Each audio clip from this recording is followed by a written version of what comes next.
Il s'appelait le Rav Mordechai Pogomansky, qui a vécu la Shoah. Après la Shoah, il était à Paris. Après Paris, il est venu ici à Bnei Brak. Le Chazon Ish a voulu qu'il devienne un des rabbanim de la Yeshiva de Ponevezh. Le Rav Pogomansky a refusé. Et ce Rav, à l'origine, n'était pas trop religieux. Il avait étudié dans un gymnase. Mais il y avait un très grand rabbin de génération aussi, le Rav Eliou Lapian, qui l'a repéré et qui a commencé à lui parler. Comme ça, il a réussi à le faire rentrer dans la yeshiva de Telz. Il est devenu un des Géonim, un des génies de cette génération. Sa sœur, du Rav Mordechai Pogomansky, était une communiste endurcie, militante, bien sûr anti-religieuse de première. Son frère était ami seulement entre les deux. Son frère Baruch Sham, lui aussi, il a fait tchouva. C'est un des grands élèves de la yeshiva de Telz.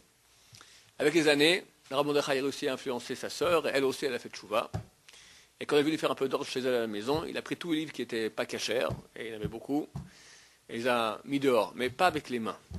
C'était un homme tellement pur, il ne voulait pas toucher avec ses mains ces livres qui étaient des livres impurs. Alors avec les pieds comme ça, il a mis dehors pour pas que... D'accord, c'est comme les excréments, tu veux pas, même avec les mains, on ne veut pas se serrer les mains, avec le bout des pieds comme ça, il les a mis dehors. Un homme d'une sainteté extraordinaire, lorsqu'il était mourant, il était dans sa chambre d'hôpital.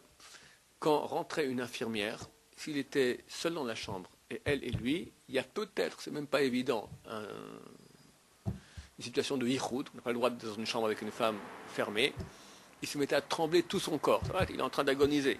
Que peut-être il était en situation de yichoud, il tremblait tellement de cela. Quand il est décédé, le Chazon Ish a pleuré énormément sa mort, il a déchiré ses habits près de sa tombe, un très grand sadique.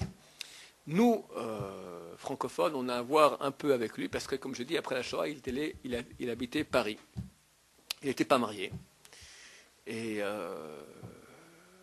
beaucoup de gens venaient le voir à l'époque. C'était après la guerre, on ne savait pas quoi faire rester en France, partir en Palestine à l'époque, aller en Amérique, quoi faire. Beaucoup l'ont dit, il y a un programme maintenant, les sionistes, ils veulent créer un État en Israël, est-ce que ça va marcher, oui ou non, il leur disait, ça marchera, ils vont réussir. Mais jamais ils auront une reconnaissance des nations. Et regardez comment, il a bien vu, nous sommes combien de temps, bientôt 60 ans après l'indépendance de l'État d'Israël, est-ce qu'on nous reconnaît?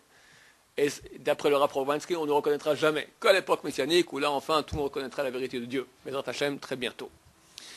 Pour montrer un peu sa kedusha, il n'était pas marié à l'époque. Et il y avait une jeune fille qui venait le voir, presque tous les jours, pour prendre des conseils avec lui. Elle lui posait des questions peut-être au moins un quart d'heure par jour. Et chaque fois, il répondait, tout comme il faut. Il habitait chez des gens, et ces gens cherchaient un chidour. Puis ils ont dit, peut-être cette jeune fille qui vient toujours le voir, une fille bien, tsnoua, religieuse.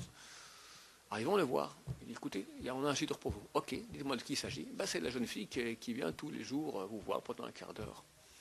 Ok, bon, alors il faut que je la voie. Je ne l'ai jamais vue, cette fille. Comment vous ne l'avez jamais vue? Vous la recevez tous les jours un quart d'heure. Oui, j'en reçois toujours un quart d'heure, mais vous la regardez quand vous lui parlez? Mais je la regarde, mais j'ai jamais vu. Jamais vu.